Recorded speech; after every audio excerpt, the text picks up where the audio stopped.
Never ever close any of your open or revolving accounts. I don't care if you never use that Chase card you got 10 years ago, keep it. Hello all, and welcome to this week's installment of the Entrepreneurial Mindset YouTube channel. My name is Don, and today we'll be talking about credit, how it's scored, and how you can boost yours to 800 and beyond.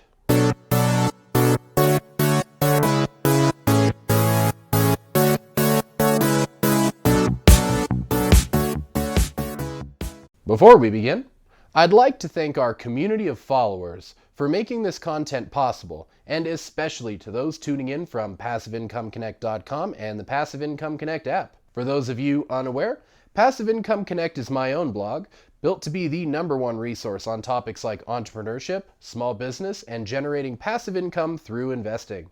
There, you can learn more about the topics covered on this channel and join our community forums where you can ask and answer questions about said topics with other members of the community. Head on over to www.passiveincomeconnect.com to learn more. So without further ado, let's jump into the content. Everybody wants good credit. It's known that scores of 800, 850, and even 900 exist in some rare instances. When I worked at a car dealership for years, I met only one person with a score over 850. That man had a 900 to the T, and his wife had an 899. But how are these scores even possible? For those of you unaware, there are a handful of reporting agencies that report your creditworthiness, and some of them have different scores for different purposes. The primary scores to worry about are FICO, Equifax, Experian, TransUnion, and Vantage. Some of these agencies are checked primarily for automotive purposes, especially FICO and Equifax, though many dealerships check all of these scores. Your credit may be pulled differently when applying for a home loan versus an auto loan, and in general, your scores will be very similar, but banks looking to extend you a home loan will do more homework than a dealership would looking to extend you an auto loan. Moreover, your credit score doesn't even fully determine your credit worthiness. Crazy, right? Anybody looking to extend you credit will look at more than just your score. Derogatory marks, length of credit, and current debt are all used to determine your ability to repay a loan. You may have excellent credit, but if you're currently financing 3 cars, don't hold your breath on getting a 4th auto loan. It just isn't a good sign to your lenders. Now, keep in mind that in general, scores are based from 300 to 850. On FICO Auto, however, it does extend to 900. When you have a 900 score, you are the lowest risk tier of anybody else entering that dealership. 900 is essentially perfect, but it is ultimately meaningless too. You see, any score above 800 is the highest tier of credit, and an 850 will secure you financing pretty much anywhere, so long as your debt and income line up well. Just remember though, you can have an 800 plus credit score with a relatively low income, and that will be a huge limiting factor on what loans you're approved for. If you have an 850 credit score, but only make $50,000 per year, the chances on you getting a loan for a $500,000 Lamborghini is probably about slim to none. Of course though, your credit score is still important because you could make $1 million a year and still get turned out on that Lambo loan for having poor credit. Now that we understand why you want to have good credit and what scores are possible, how does one get into that God tier score range of 800 plus? Well, the good news is that it isn't difficult, but you absolutely need to live within your means, and time will be one of the largest factors. In total, there are 7 ways that you can manage your credit worthiness. Those factors are hard inquiries, total accounts, diversity of accounts, average age of credit history, derogatory marks, credit usage, and payment history. So, let's start from the beginning and move our way down. Number 1, hard inquiries. This is a very minor factor. When a creditor looks at your credit to approve you for a new loan, that is a hard inquiry. As opposed to a soft inquiry, these show up on your credit. Soft inquiries are done for things like credit card pre-approvals and you checking your own credit, which you should do religiously.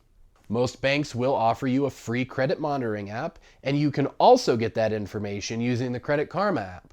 I recommend checking it at least once per week, if not more often. When you have a lot of hard inquiries on your credit score, it looks risky to lenders, and it decreases your likelihood of getting a loan. Hard inquiries stay on your credit for 2 years and lower your score between 5 and 15 points up front, but then tapers off over time. FICO ignores them after about a year, but the other agencies are not so forgiving. 3 to 4 in a 2-year period is considered high, but keep in mind that the agencies recognize when you're shopping for rates. One very important thing you must know is that you can get your credit checked by dozens of lenders within a 30-day period to compare interest rates, and it will all show as one inquiry. Agencies support you looking for the best rates, so they don't penalize you for it. To keep this metric in the green, keep inquiries at about 1 per year, and you'll be in the highest scoring tier. Numbers 2 and 3, total accounts and diversity of accounts.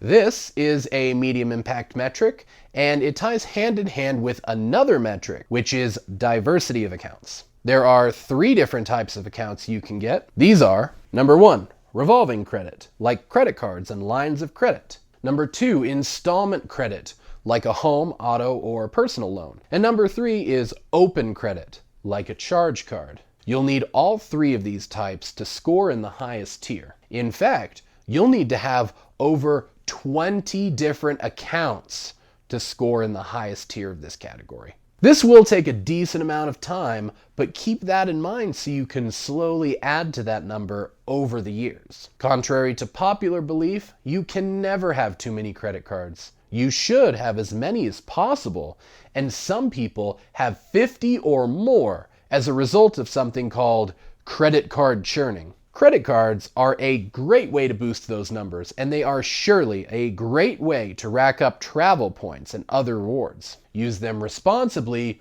or else they will tank the rest of your credit. Also, throw in an Amex card or 2. Those are credit cards that you have to pay the full balance of every month. Having those on your credit looks great to agencies, and they will bolster your diversity as well. The rest of your accounts will be loans. If you take out a 36-month loan on a car and pay it off over that 3 years, it will appear as a point towards your total for the rest of your life. Same with house, personal, and student loans. By the way, yes, your student loans are reported to the Bureau just like any other loan. So stay on top of it, because it will carry the positive consequences as well as the negatives. Get to 21 accounts, and you'll be at the highest tier of this category. Number 4. Average age of credit. Your average age of credit is a medium impact metric, but it will have a lot to do with the type of credit you'll be approved for. If you really want to finance that exorbitantly expensive car or house, this had better be a really high number. Average age is tricky to get in the highest tier, and it takes time by definition. But you know what isn't tricky? Clicking that like button for the almighty YouTube algorithm. Keep in mind that your average includes every open account you have. Open being the key word. So if you have a 7-year auto loan, it'll contribute to your average all the way up until the day you pay it off, and then it disappears like it never happened. Revolving accounts and opening accounts are the only ones that really count here long term. Auto loans will really just hurt your credit in this department. Home loans will help, but once again, the day you pay off that 30-year loan, it's like it never existed again. There's a simple way to improve this metric. Never, ever close any of your open or revolving accounts. I don't care if you never use that Chase card you got 10 years ago. Keep it. Spend $20 a month on it and pay it off. If you have 2 cards, one for 6 years and one for 8 years, then your average is 7. If you close the 8-year card, your average is now 6 years. Even worse, if you have a 20-year-old card and a 5-year-old card, your average is 10-year, which does put you in the highest tier. But if you close your 20-year account, your average is all the way back down to 5. The other way to keep this number up is to open more accounts early on in life and avoid adding new credit cards later. If you have 2 20-year-old cards and then open a new credit card, your average goes down from 20 years to 13 years. Now open another card a year later and your average goes down to 10. However, by the time you hit 20 years, you ought to have half a dozen cards open, and adding new cards won't dip you below the 10-year mark, but adding a new auto loan could. So, the solution is to open a dozen or more accounts over a 10-year period, and then just cool it on the credit cards for the next 20 years. To get to the highest tier in this metric, keep your average credit over 10 years. Number 5, derogatory marks. This is a very high impact metric, and you should always be green in it. Staying at the highest tier of this category is the most important thing you can do besides maintaining payment history. If you have any account that goes into collection, you will fall out of grace with the credit bureaus. These stay on your credit report for 7 to 10 years and can decrease your score by dozens of points. You can recover from one and possibly even achieve an 800 score if you keep all other aspects in tip-top shape. But there are no 800 scores for people with 2 or more derogatory marks on their credit. To get to the highest tier in this metric, keep paying your bills and pay them on time. This is very important. Number 6, credit usage. This is one of the 3 highest impact metrics. Usage, derogatory marks, and payment history are all the factors that will keep you in good credit. Your percent usage will absolutely be the number 1 factor in changes that you see in your credit score if you keep paying bills and don't get sec to collections. It isn't about how much you owe. It's about how much you owe in relation to how much you could owe. If you have $1,000 in credit card debt and your limit is $1,000, well then you're at 100% and your credit score will drop like a rock. If you owe the same amount but have a $10,000 limit, then you're at 10%, which is very low. Loans do not count in this category, so be sure you keep as high of a credit limit as possible. The highest tier in this category is 9% usage or less, and that becomes easier to do as your limit increases. It is in your best interest to make all of your purchases on a credit card since you can earn points towards travel and sometimes cash back, so you want your total limit extended by all of your lenders to be at least 10 times as much as you could spend in 1 month. If you have $1,000 worth of bills to pay at the end of every month on your card, make sure your limit between all of your cards is at least about $10,000. This will be the biggest difference you can make on your credit score right now. Every month your usage is under 10%, your credit score will rise. Anything under 30% is considered good, but under 10% will raise your score quicker than anything else you can do right now. Carrying a balance over 30% will hurt your credit every month too, so keep that in mind. To reach the highest tier on this metric, owe less than 10% of your limit between all of your credit cards. Simple. Number 7, payment history. Your payment history is the single largest factor on your credit report. It counts for 35% of your score, and you don't need us to tell you that missing payments on your credit cards or loans is a bad thing. But did you realize that just one missed payment could impact your score by dozens of points? In fact, depending on the length of history, one payment could make hundreds of points of difference. You see, your payment history is scored by percentages. 100% is obviously the highest, but 97% and below is the lowest tier. The lowest. So if you opened your first credit card and missed a payment on it on month 2, you are at 50% payment history, which unfortunately could take years to recover from and probably decrease your score to as low as 300 instantaneously. Likewise, if you have a 30-year history of on-time payments on dozens of accounts, well then one missed payment probably won't even place you below 99%. However, just going from 100% to 99% can affect your credit score in a huge way. Remember, it takes 7 to 10 years for that missed payment to drop off your score, and having any missed payments whatsoever will almost definitely keep you away from the 800 score territory. If you are in dire financial situation and you absolutely cannot make your next payment, call your lender. Oftentimes, they'll allow you to postpone a payment or even up to 3, and you can take that time to get that money within the time. So for auto loans, it is common to postpone a payment until the end of the term, meaning that if you cannot pay on month 32 of your 48-month loan, they'll allow you to make that payment on month 49.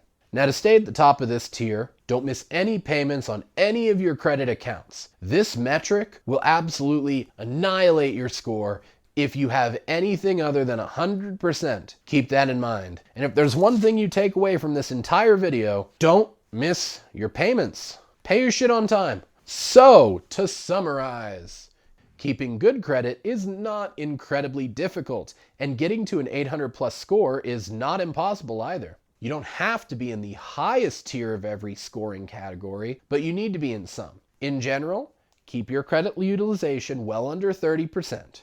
Make all of your payments on time, and try to keep a diverse number of accounts open for a long time and never ever close any of them. If you do those 3 simple things, you will be at an 800 credit score within the next 10 years. The more payment history you have and the more average credit limit, the quicker you can achieve that 800 score. Always be responsible with credit cards and never let your usage creep over 30%. Credit is very important in this day and age, and you need to do everything in your power to keep that number as high as possible. Having an 800 credit score will benefit you tremendously every time you want to buy a house, car, or get a loan of any sort. Take control of your financial future and start being proactive now. You'll thank yourself later. And that, ladies and gentlemen, will wrap up today's video.